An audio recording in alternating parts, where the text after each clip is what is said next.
Dear student, आज हम लोग देखेंगे दृढ़ पिंड या निकाय का द्रव्यमान केंद्र। दृढ़ पिंड यानी सतत द्रव्य निकाय भी कह सकते हैं। तो आप कह सकते हैं क्या, जिसमें पार्टिकल के बीच, कणों के बीच कोई सेपरेशन ना हो, उन कणों को काउंट न किया जा सके कितने कण इसमें है, इनफाइनाइट पार्टिकल हो, उन्हें क्या बोलते हैं हम लोग, सतत निकाय या दृढ़ निकाय।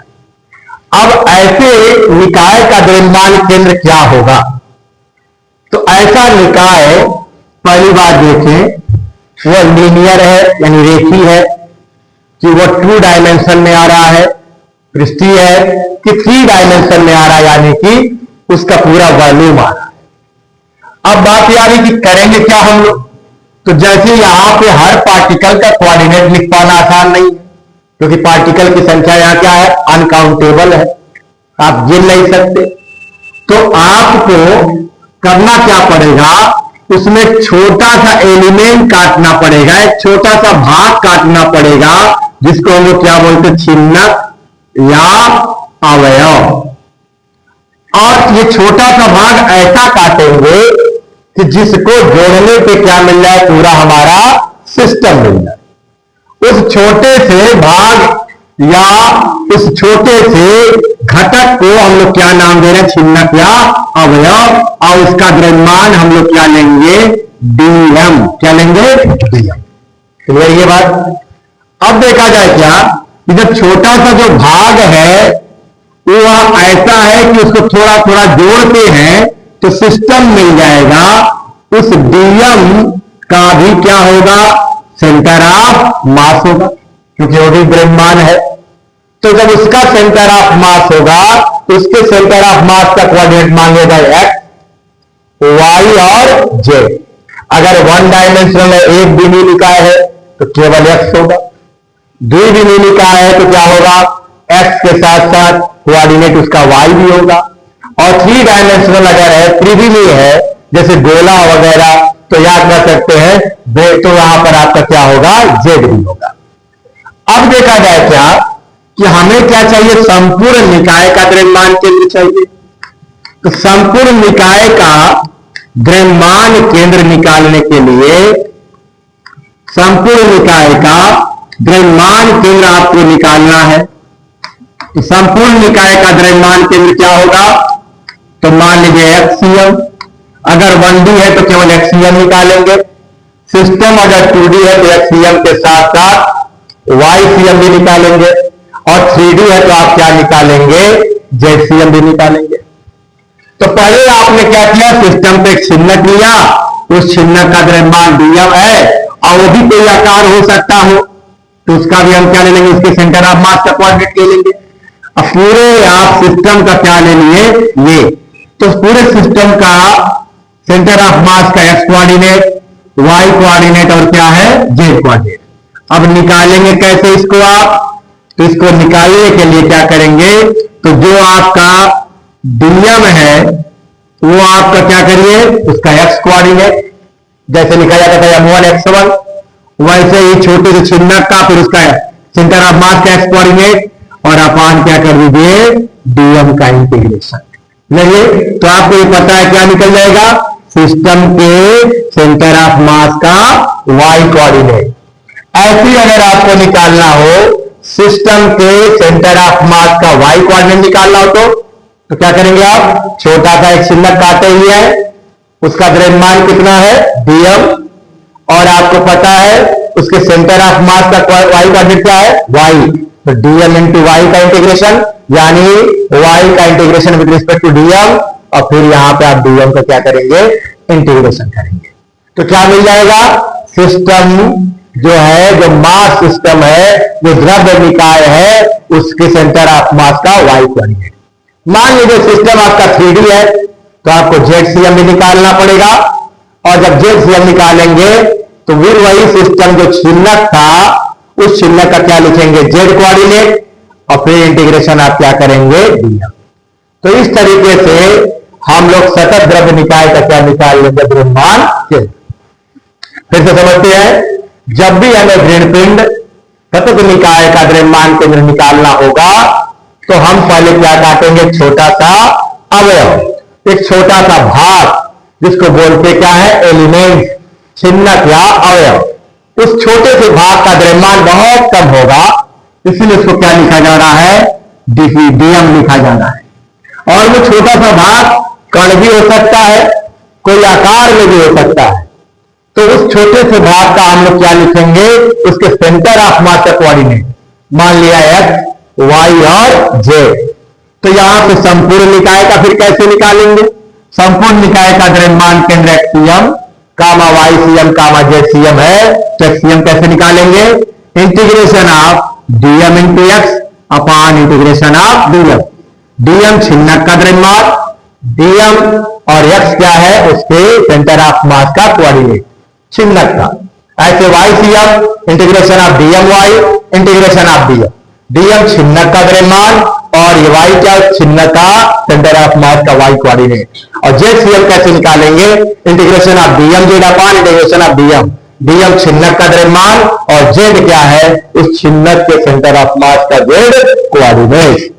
अब बात आती है कि सर ये जो छोटा सा छिन्नक काटे, उस छोटे से छिन्नक का डीएम निकालेंगे कैसे, है कि नहीं है, क्योंकि छोटे से छिन्नक, पूरे का सिस्टम का मास तो दिया हो सकता है, डीएम है, छोटे से भाग जो काटेंगे वो पतला भी हो सकता है, थोड़ा चौड़ा भी हो सकता है, उसका कैसे निकालेंगे डीएम। तो इसके लिए हम लोगों को पढ़ना पड़ेगा मास डेंसिटी। क्या पढ़ना पड़ेगा, मास डेंसिटी, द्रव्य घनत्व या द्रव्यमान घनत्व। अब ये देखा जाए जो मास डेंसिटी है, मास जो डेंसिटी है, ठीक है, ये डिपेंड करेगा कि हमारा सिस्टम कैसा है। अब सिस्टम जैसे 1D भी हो सकता है, रेखीय भी हो सकता है जैसे पतली छड़, सिस्टम 2D भी हो सकता है जैसे कि आयताकार पटल, है कि नहीं है।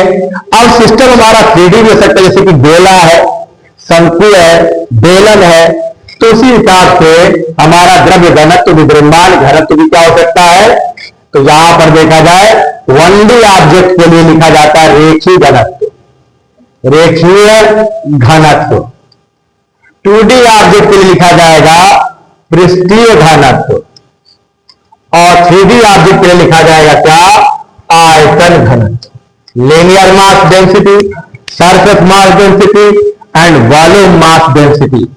अब ये क्यों लिखा जा रहा है, क्योंकि इनकी हेल्प से हम लोग छोटे से छिन्नक का क्या निकालेंगे, द्रव्यमान।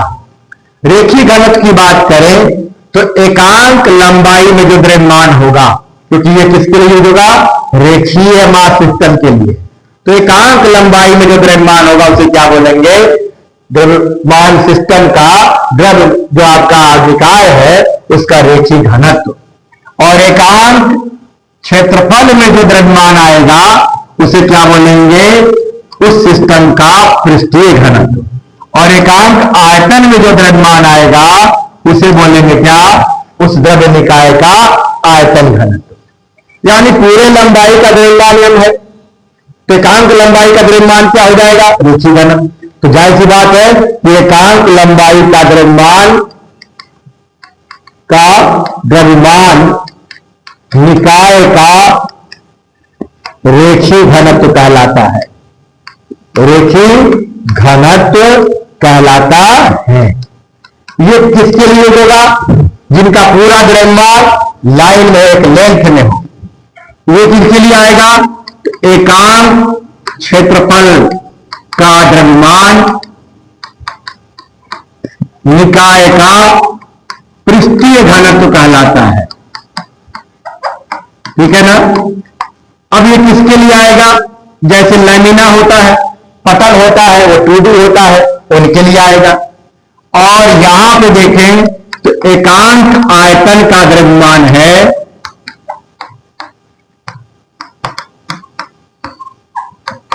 निकाय का आयतन घनत्व कहलाता है। तो जाहिर सी बात है ये उनका होगा जिनका द्रव्यमान पूरे आयतन में फैला हो, तो ये 3D ऑब्जेक्ट के लिए होगा। बात समझ आ रही है। अब ये देखा जाए इसका क्या मात्रक होगा, तो द्रव्यमान बटे लंबाई का मात्रक, तो केजी प्रति मीटर। यहां पे क्या मात्रक आएगा, तो द्रव्यमान बटे क्षेत्रफल का मात्रक केजी पर मीटर स्क्वायर, और यहां क्या मात्रक आएगा, तो केजी प्रति मीटर क्यूब। और यहां पे बीमा क्या आ जाएगी, तो यहां मीटर केजी है तो एम एल इनवर्स 1, और यहां क्या आ जाएगा, तो एम एल इनवर्स 2, और यहां क्या आ जाएगा, एम एल इनवर्स क्या 3। तो ये देखा जाए इनका यूज किस लिए होगा, तो जब भी सिस्टम हमारा कैसा होगा, एक समान होगा, यूनिफॉर्मली होगा, तो पूरे लंबाई में जो द्रव्यमान होगा, छोटी सी लंबाई में भी द्रव्यमान अगर देखा जाएगा उसी अनुपात में कम होगा। तो जब एकांक लंबाई के द्रव्यमान की बात करेंगे तो वो कांस्टेंट हो जाएगा। ऐसे जब यूनिफॉर्म सिस्टम होगा, 2D होगा, तो एकांक क्षेत्रफल का द्रव्यमान यानी पृष्ठीय घनत्व क्या हो जाएगा, कांस्टेंट हो जाएगा। और एकांक जब 3D ऑब्जेक्ट होगा तो एकांक आयतन का द्रव्यमान क्या हो जाएगा आपका, वो कांस्टेंट हो जाएगा। कब, जब हमारा द्रव्य निकाय कैसा हो, एक समान होगा तब। अब इनके हेल्प से हम लोग क्या निकाल लेंगे, डीएम। क्या निकाल लेंगे, जैसे मुझे पता है एकांक लंबाई का द्रव्यमान लैम्डा, तो थोड़ी सी लंबाई का द्रव्यमान लैम्डा इंटू डीएक्स है कि नहीं है। जाहिर सी बात है कि अगर थोड़ी सी लंबाई डीएक्स काटा हम लोगों ने, उसका द्रव्यमान क्या होगा, तो हमें पता है एकांक लंबाई का द्रव्यमान, इसमें जितनी भी लंबाई का द्रव्यमान निकालना उससे क्या किया जाएगा, गुणा। हमें पता है एकांक क्षेत्रफल का द्रव्यमान, इतने क्षेत्रफल का क्या होगा, उसी से क्या करेंगे, इसमें मल्टीप्लाई।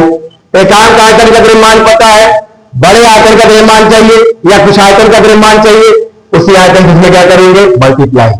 तो जब भी हमें किसी भी भाग का द्रव्यमान चाहिए तो रेखीय सिस्टम में, 1 डायमेंशनल सिस्टम में लैम्डा से मल्टीप्लाई करेंगे, 2 डायमेंशनल सिस्टम है तो सिग्मा से मल्टीप्लाई करेंगे, और अगर 3 डायमेंशनल सिस्टम है तो उसमें रो से मल्टीप्लाई करेंगे उसके आयतन में। बात समझ आ रही है। तो अब इनकी जरूरत पड़ेगी किसके लिए, डीएम के कैलकुलेशन के लिए।